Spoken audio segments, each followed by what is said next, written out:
For this video, we're going to go through and demonstrate some of the features of iron boundary when you're in the multi-frequency operation. We've shown you bottle cap reject and a little bit of iron boundary in some of our other videos, but this one will work specifically on iron boundary. We'll show you the difference in how things report in multi-frequency versus single frequency, not just on Garrett multi-frequency machines, but on others. If you're hunting in a single frequency, you can get one number for a ferrous target. And if you go to a multi-frequency, you can get a different number.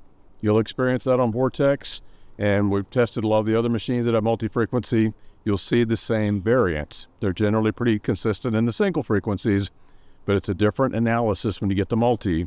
As you know, with our three-tiered system, you have 2 tiers of ferrous, and that analysis is going on in addition to the non-ferrous central region. So we'll show you a couple of ferrous targets, both in single and multi, and we'll do another demonstration or two of iron boundary. So to demonstrate iron, I've got a nail here I just dug out of the ground. I'm in 18 kilohertz, so I'm in a single frequency. So let's go this way with the nail. 28. As I change direction on the nail, the numbers change. It's anywhere from 20, 19 to 22.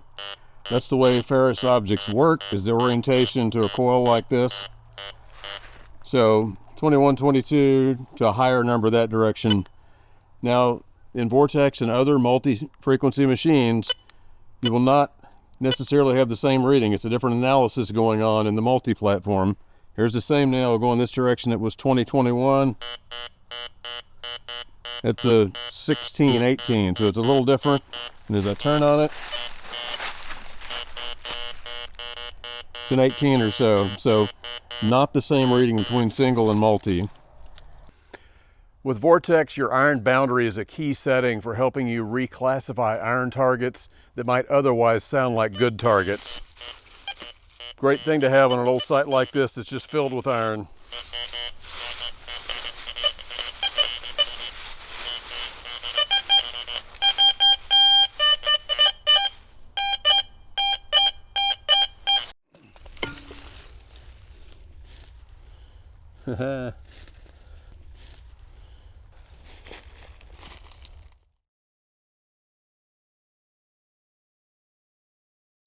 And right now, to see where I am, I'm set up here with no iron boundary, no bottle cap. I've got standard mode on, which means I've got iron to scrim of about 27, so it'll identify some iron. Don't have any notching in. 5 on my tones, 1 on my speed, 4 on my channel and multi-frequency. Turn the iron up a little bit so you can hear it. Turn up the good volume so you can hear it a little bit. Sensitivity, I'm at 6. And as far as ground mineralization, every time I ground balance out here, it's 83, 84 in this area. So a little bit of mineralization, not extreme, but just a little bit. Iron audio's on. So I'm hearing some flanking iron. If I turn the iron audio off,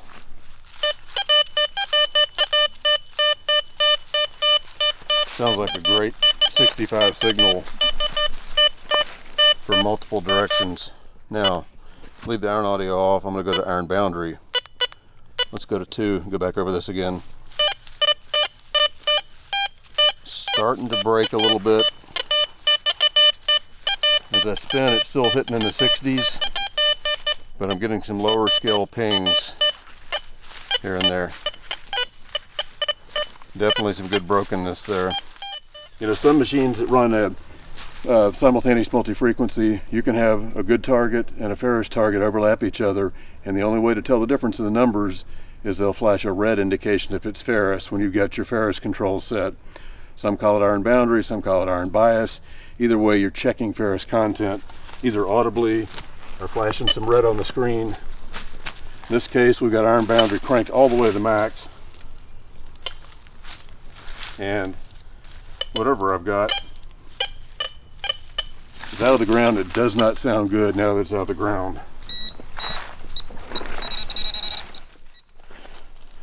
Little piece of round iron there. So thick enough that it was given a good response from one direction, but enough that the iron boundary took care of it.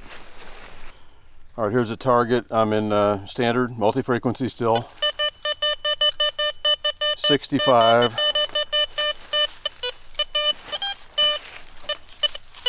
As I rotate, it breaks up a little bit, but I'm still getting some pretty good 60s. Even with that bounciness, I know this is going to be iron, but just to show you, I'll go in and put iron boundary on, let's say 3.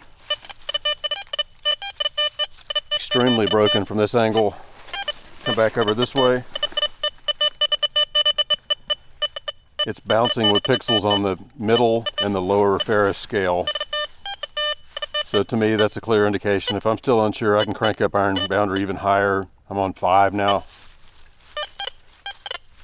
It's just nothing but garbage at this point. But on a low iron boundary setting, you may find, like on a 1, some good may still sneak through. Again, I turn, and as I turn, I get a lot more broken response. But I'll go ahead and dig this target up just so we can see what it was. Should be a piece of iron.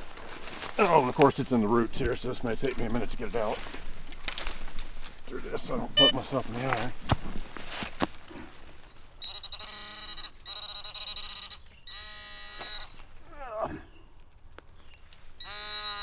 There, I got it.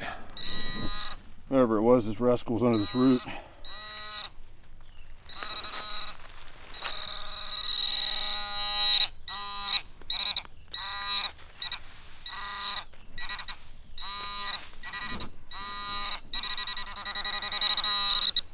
There we go. A square nail that's broken off, but it's got a pretty good size head on the top of it. That's giving it a good signal.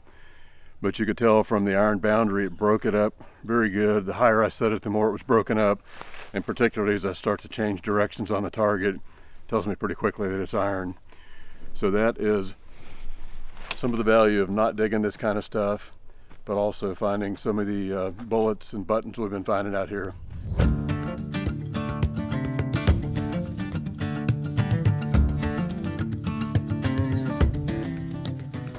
Okay, so I'm still going through this little campsite here, and I've got the iron boundary on. Here's the shallow target.